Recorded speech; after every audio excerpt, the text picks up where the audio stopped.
Picture this. You're standing on the southern tip of Spain. The wind is slapping your face. The Atlantic is crashing somewhere to your left. And right there, across the water, you can see Africa. Not on a map, not in a textbook, with your own eyes. 14 kilometers away, the mountains of Morocco sitting on the horizon like a promise that was never kept. 14 kilometers? That's less than the width of some cities, a short flight, a long swim, and yet, for centuries, those 14 kilometers have been one of the most powerful dividing lines on the entire planet. 2 continents, 2 worlds, separated by a thin strip of open water. But what if they weren't? What if you could climb into a car in Madrid, drive south, slip under, or soar over the Strait of Gibraltar, and keep going, all the way into Morocco, all the way into Africa? Is that fantasy, science fiction, or is it closer to reality than you think? Stay with me, because the story of the Gibraltar crossing is one of the most fascinating infrastructure stories on Earth. It tangles together engineering, geopolitics, tectonic plates, migration crises, and a question that cuts straight to the heart of what humanity is actually capable of.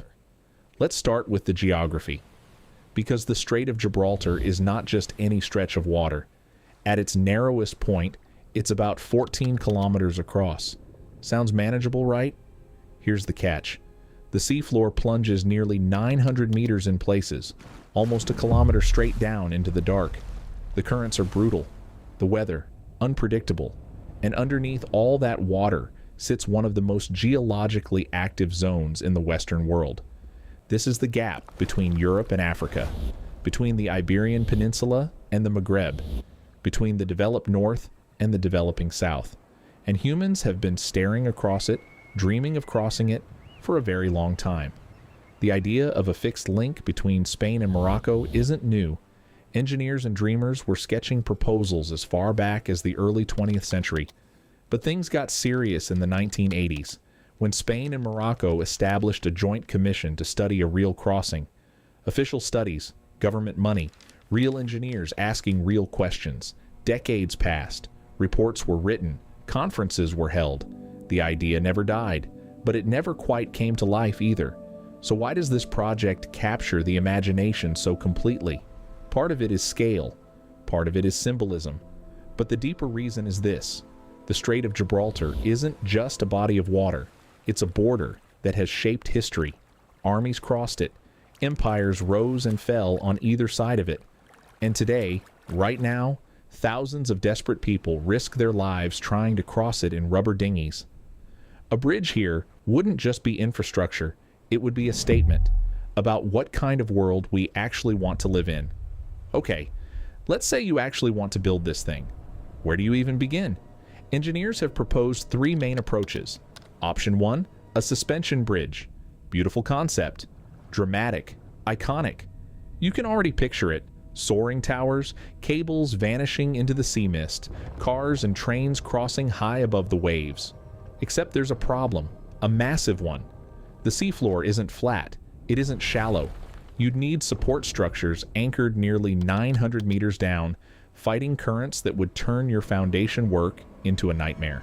A standard suspension bridge, the kind we know how to build, simply doesn't work here. The geometry is all wrong. Option 2. A bored tunnel, like the Channel Tunnel between England and France. Massive boring machines chew through rock and sediment for months, and you end up with a tube connecting 2 countries. The catch? The Channel Tunnel sits in relatively shallow, geologically stable chalk. The Gibraltar crossing would have to go deeper, far deeper, through far less cooperative geology. Option 3, and this is the one engineers have been most seriously exploring, an immersed tube tunnel. Here's how it works. You prefabricate giant concrete tube sections in a shipyard. You float them out to position. You sink them into a pre-dug trench on the seafloor. Bolt them together. Pump out the water. It sounds absurdly simple, and it's been done. The Øresund crossing between Denmark and Sweden, one of the engineering marvels of the late 20th century, uses exactly this technique for part of its route. The difference? The Øresund crosses water that's maybe 10 meters deep in places. Gibraltar, hundreds of meters deep, with a trench unlike anything ever attempted. And then there's the thing that keeps engineers up at night: seismic activity. The Strait of Gibraltar sits directly on the boundary between the African and Eurasian tectonic plates, two massive slabs of the Earth's crust, slowly, very slowly, and colliding. The same geological forces that unleashed the 1755 Lisbon earthquake, one of the deadliest in European history, are still active here. Building a permanent structure across this zone means building something that can flex, absorb shocks, and survive forces we can't fully predict. And one more thing: the currents. The strait doesn't have one current, it has two, flowing in opposite directions, simultaneously. At the surface, Atlantic water rushes eastward into the Mediterranean. Deep below, denser, saltier. Mediterranean water flows back out into the Atlantic.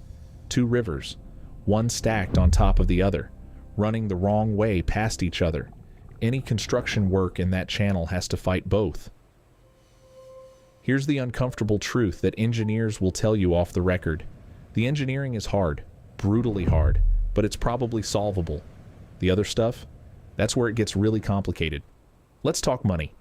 Estimates for a Gibraltar crossing start at 5 billion euros on the optimistic end, and climb to 15 billion or more once you factor in real-world complications. And that's before a single shovel hits the ground. So who writes that check? Spain alone can't. Morocco certainly can't. The European Union would have to step in, and convincing 27 member states to fund a mega project that physically connects Europe to Africa is a political challenge of historic proportions. Then there's the migration question, and this one cuts deep. The Strait of Gibraltar is already one of the most politically charged pieces of water on the planet. Every year, thousands of people fleeing poverty, conflict, instability across sub-Saharan Africa attempt the crossing in small boats. Many don't make it. The debate around migration in Europe is already explosive. Now imagine the conversation when there's a bridge, a tunnel, a permanent paved connection. Supporters argue a legal crossing would actually reduce dangerous illegal migration by creating managed corridors. Critics warn it would become an uncontrollable gateway. Neither side is completely wrong. Neither side is completely right. There's also the environmental dimension. The Strait of Gibraltar is one of the most ecologically sensitive marine corridors on Earth. Whales, dolphins, tuna, species that funnel through this narrow channel in vast numbers, year after year. A construction project of this scale would disrupt those ecosystems in ways that are genuinely hard to model. The dredging, the noise, the sediment, the environmental cost would be significant. Public opinion? Split. In Spain, polls reveal a tangled mix of economic optimism and security anxiety. In Morocco, the project is often seen as a symbol of recognition, of finally being treated as a partner, not just a neighbor to be managed, symbol of unity, or threat to security. The answer depends entirely on who you ask.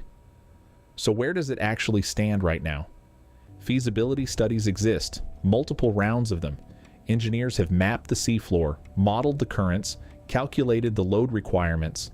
The technical groundwork has been laid, slowly, unevenly, but it's there. What doesn't exist is a construction timeline, not even a proposed one. But here's the thing about impossible infrastructure projects. People called the Channel Tunnel impossible. For over a century, the idea of drilling under the English Channel was dismissed as fantasy. It opened in 1994. The Øresund Bridge, connecting Denmark and Sweden across open sea, was called economically unjustifiable right up until it became one of the most transformative pieces of infrastructure in modern European history. And look at what's rising right now in Saudi Arabia. Neom, an entire futuristic city being carved out of the desert, with infrastructure that would have read like science fiction 20 years ago. Technology is moving. Tunnel boring machines keep getting more powerful. Materials science keeps advancing. What was genuinely impossible in 1990 is merely extraordinarily difficult in 2025. And then there's the geopolitical wildcard almost nobody talks about: China. China's Belt and Road Initiative, that massive global infrastructure investment program, has been eyeing the Mediterranean and North Africa for years. A Gibraltar crossing would be the crown jewel of any transcontinental trade route linking Asia, Africa, and Europe by land. If Beijing decided to back this project financially, the calculus changes overnight. But the real trigger isn't technology. It isn't money. It's a political agreement between Spain and Morocco that goes beyond diplomatic courtesy and actually commits both countries to a shared future. That moment hasn't arrived yet, but the conditions are shifting.